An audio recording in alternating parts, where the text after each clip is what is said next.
In our last episode of Motive Garage, you saw us cut out the boot floor ready for a new fuel setup.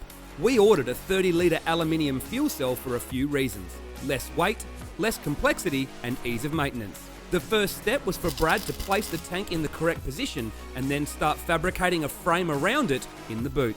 You have to leave a bit of clearance to allow for the fuel tank contracting, and also it will bow slightly when welding some tabs on. The frame is to hold the fuel cell safely in an accident, and also so we can keep it as low as possible. The rear diffuser determined the lowest point we could go. We had to do the fuel setup again from scratch, so while Ben was moving the battery to behind the passenger seat, Brad started work on a new surge tank. You can see just how neat his welding work is.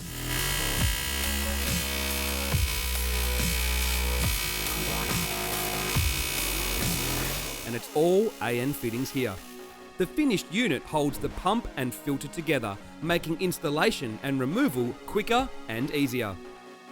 Brad also wanted to make a better and neater Y pipe to split the two fuel lines than what was available off the shelf, so he had to painstakingly make this one from scratch. It's lots of work, but it looks super trick and is a piece of art. Another thing we wanted to do was mount the wing directly to the chassis, as the factory metal boot lid is not only heavy, but is now quite badly buckled. The mounts on the wing are fixed, so to move the uprights outwards would require a whole new wing setup.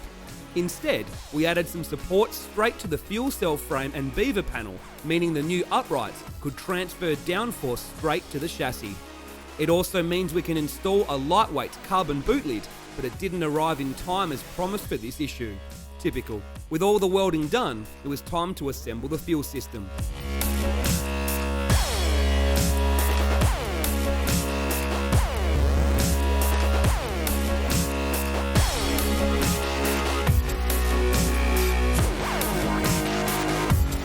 We are now using a Carter lift pump that is compatible with E85. We used our old fuel cooler, but mounted it horizontally with the fan underneath. The setup uses the original bulkhead connections, so nothing has changed between the boot and engine. We had to remake all of the braided lines to fit and keep it neat, and we also had to put the original exhaust back on for now, but we'll be modifying the floor to fit a side pipe and then put a false floor around the fuel cell later on.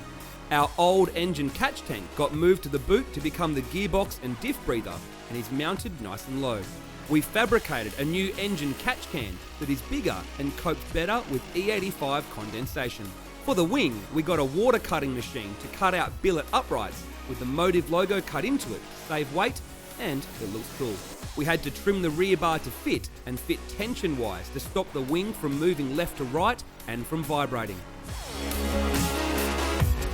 The wing is now mounted super solid, and having the wing further back and higher will make it more effective, giving us more downforce. We also made new, stronger brackets for the rear diffuser and increased its angle of pitch to be more effective. Conveniently, the fuel cell drain sticks out of the diffuser, making changing from pump fuel to E85 and back much easier, quicker, and cleaner. With the new fuel cell installed and the aero revised, we took the car to CID for a quick dyno check. But Jim being Jim, he had to have a little tinker.